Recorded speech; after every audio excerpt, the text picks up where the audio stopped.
Hello friends, ഇന്ന് നമുക്ക് ഉരുളക്കിഴങ്ങ് പായ ഉണ്ടാക്കാം. അതിന് ഒരു ഉരുളക്കിഴങ്ങ് വേവിച്ചെടുത്ത് വയ്ക്കണം. 2 സവാള ചെറുതായിട്ട് കൊത്തി അരിഞ്ഞെടുക്കണം.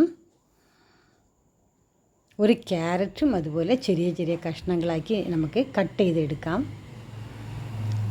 ഒരു തക്കാളി ചെറുതായിട്ട് കട്ട് ചെയ്തെടുക്കണം. 2 തൊണ്ടൻ മുളക്, ഒരു മുരിങ്ങക്കായ ഇതുപോലെ കട്ട് ചെയ്തെടുത്ത് വയ്ക്കാം. പുതിന ഇല, 2 പച്ചമുളക്, 1 കപ്പ് തേങ്ങ വേണം, ശകലം മല്ലിയില, ഗരം മസാല, പട്ട, ഗ്രാമ്പ്, സ്റ്റാർ, വെളുത്തുള്ളി, പെരുംജീരകം, ബേ ലീവ്സ്, 1 കഷ്ണം ഇഞ്ചി, 2 വെളുത്തുള്ളി എല്ലാം കൂടെ നമുക്ക് എടുക്കാം. ഇനി നമുക്ക് ഒരു മിക്സി ജാറിൽ തേങ്ങയും ഗരം മസാല എല്ലാം കൂടെ ചേർത്ത് അരയ്ക്കണം. അതിൻ്റെ കൂടെ ഇഞ്ചിയും വെളുത്തുള്ളിയും മല്ലിയിലയും പുതിന ഇലയും കൂടെ ചേർത്ത് നമുക്ക് അരയ്ക്കാം. ഇതിൻ്റെ കൂടെ 2 പച്ചമുളക് കൂടെ ചേർക്കണം.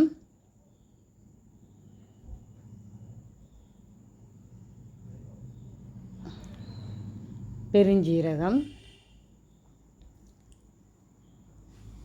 സ്റ്റാർ, ബേ ലീവ്സ്, പട്ട, ഗ്രാമ്പ് എല്ലാം കൂടെ ചേർത്ത് വെള്ളം ചേർത്ത് നമുക്ക് മിക്സിയിൽ അരച്ചെടുത്ത് വയ്ക്കണം. ഇതിൻ്റെ കൂടെ 4 കാഷ്യൂനട്ടും 1 സ്പൂൺ പൊരികടലയും കൂടെ ചേർത്ത് നമുക്ക് അരയ്ക്കാം. ഒരു പാനിൽ ഒരു 6 സ്പൂൺ എണ്ണ ഒഴിക്കണം. 1 ബേ ലീവ്സ്, ശകലം പട്ട, ഏലക്ക, ഗ്രാമ്പ് എല്ലാം കൂടെ ഇട്ട് വഴറ്റണം.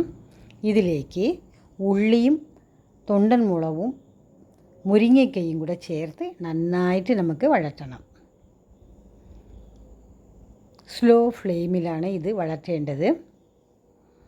ഇതിലേക്ക് നമുക്ക് തക്കാളി ചേർക്കണം. അത് കഴിഞ്ഞ് ക്യാരറ്റ് കൂടെ നമുക്ക് ചേർക്കാം. ഇതിനെ നമുക്ക് സ്ലോ ഫ്ലെയിമിൽ അങ്ങ് കുക്ക് ചെയ്യണം, അടച്ച് വെച്ച് കുക്ക് ചെയ്യണം. എല്ലാം കൂടെ വെന്ത് ഇതിലേക്ക് നമുക്ക് ഉരുളക്കിഴങ്ങ് ചെറിയ കഷ്ണങ്ങളാക്കിയത് കൂടെ ചേർക്കാം. അരച്ച് വെച്ചിരിക്കുന്ന തേങ്ങയും ഗരം മസാല എല്ലാം കൂടെ ചേർത്ത് നന്നായിട്ട് മിക്സ് ചെയ്യണം. ആവശ്യത്തിനുള്ള വെള്ളം ഒഴിക്കണം. ഈ പായ എപ്പോഴും നല്ല വെള്ളം പോലെയാണ് ഉണ്ടാക്കേണ്ടത്. നമ്മൾ സ്റ്റൂ ഉണ്ടാക്കൂലേ, അതുപോലെയാണ്. ഇതിലേക്ക് ആവശ്യത്തിനുള്ള ഉപ്പ് കൂടെ നമുക്ക് ചേർക്കണം.